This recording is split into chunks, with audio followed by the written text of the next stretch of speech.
ఒక సినిమాని రీమేక్ చేయాలంటే అందులోనూ ఓటీటీలకి ఆడియన్స్ బాగా అలవాటు పడిపోయిన ఈ సమయంలో చేయడం అంటే సాహసమనే చెప్పాలి. పైగా తెలుగు ప్రేక్షకులు ఏదైనా మలయాళం సినిమా బావుందని తెలిస్తే వెంటనే దాన్ని చూసేవరకు వదిలిపెట్టరు. అలా కొన్నేళ్ల క్రితమే తెలుగు ప్రేక్షకులు బాగా చూసేసిన మలయాళ సినిమా జయ జయ జయ జయ హే ని ఓం శాంతి శాంతి శాంతి పేరుతో రీమేక్ చేశారు. తరుణ్ భాస్కర్, ఈషా రెబ్బా జంటగా నటించిన ఈ సినిమా ఎలా ఉంది? తరుణ్ తనలోని యాక్టింగ్ టాలెంట్ని చూపించడానికి ఈ సినిమా ఏ మేరకు ఉపయోగపడింది? ఆ రీమేక్ ఛాయలు కనపడకుండా సినిమాని ఎంతవరకు ఆడియన్స్కి కనెక్ట్ చేయగలిగారు అనేది చూద్దాం. అవును, ఇది రీమేక్ సినిమానే. కానీ ఇందులో గోదావరి పరిసర ప్రాంతాల్లోని ఆ భాష, యాస, అందాలు అన్నీ చాలా బాగా కనిపిస్తాయి. ఈ మధ్య కాలంలో ఆ ప్రాంతాన్ని ఇందులో చూపించినంత అందంగా ఎందులోనూ చూపించలేదని నేను అనుకుంటున్నా. ఖచ్చితంగా మేము పెట్టిన కృషి ఆడియన్స్కి నచ్చుతుంది అంటూ సినిమా రిలీజ్కి ముందే తరుణ్ భాస్కర్ నిజాయితీగా ఈ విషయాన్ని చెప్పారు. అంటే అవును, ఇది రీమేక్ సినిమానే. కథ మీకు తెలిసిందే ఉంటుంది. కానీ మన నేటివిటీకి తగ్గట్లుగా మేము ఎలా చేశాము అనేదే ఇక్కడ మేటర్ అనేది తరుణ్ చెప్పిన మాటలకి అంతరార్థం కావచ్చు. ఆ లైన్లో మన రివ్యూ కూడా చూద్దాం మరి. కథలో ఏం మార్పు లేదు. చిన్నప్పటి నుంచి ఇంట్లో వాళ్ల ఇష్టాలపైనే ప్రతి పని చేస్తూ తన ఇష్టాల్ని ఎవరూ పట్టించుకోరేంటి అనే బాధతో బతుకుతూ ఉంటుంది ప్రశాంతి, ఈషా రెబ్బా. ఆటల్లో, చదువుల్లో, చివరికి పెళ్లిలో కూడా పెద్దవాళ్లు చెప్పిన మాటే వినాల్సి వస్తుంది. కనీసం చేసుకునేవాడైనా తనని అర్థం చేసుకుంటాడు, తన ఇష్టాలకి గౌరవం ఇస్తాడని అనుకుంటుంది.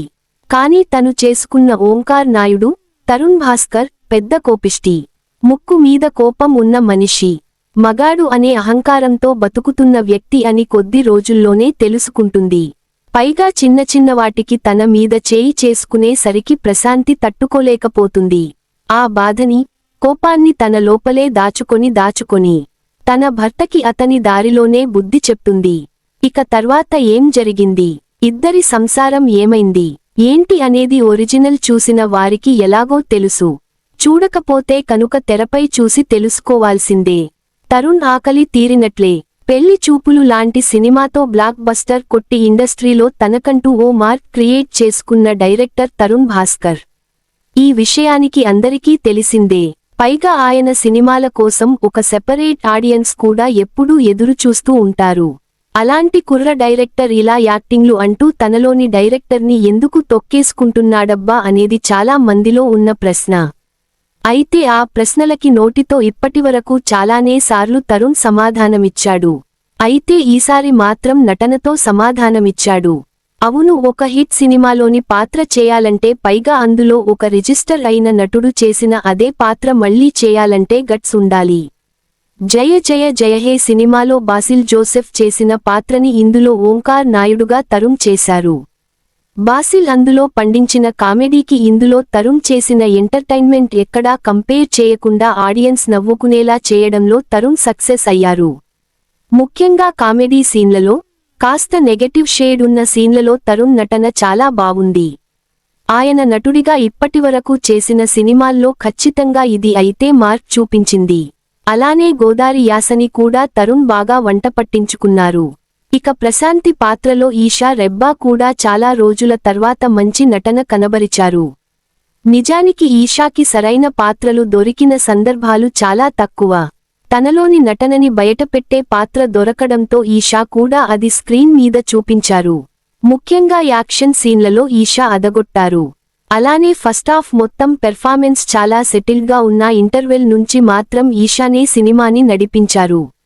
ఈషా బాధడం, తరుణ్ కామెడీగా బాధపడటం, ఇలా సెకండాఫ్ కూడా బాగానే నడిచిపోయింది.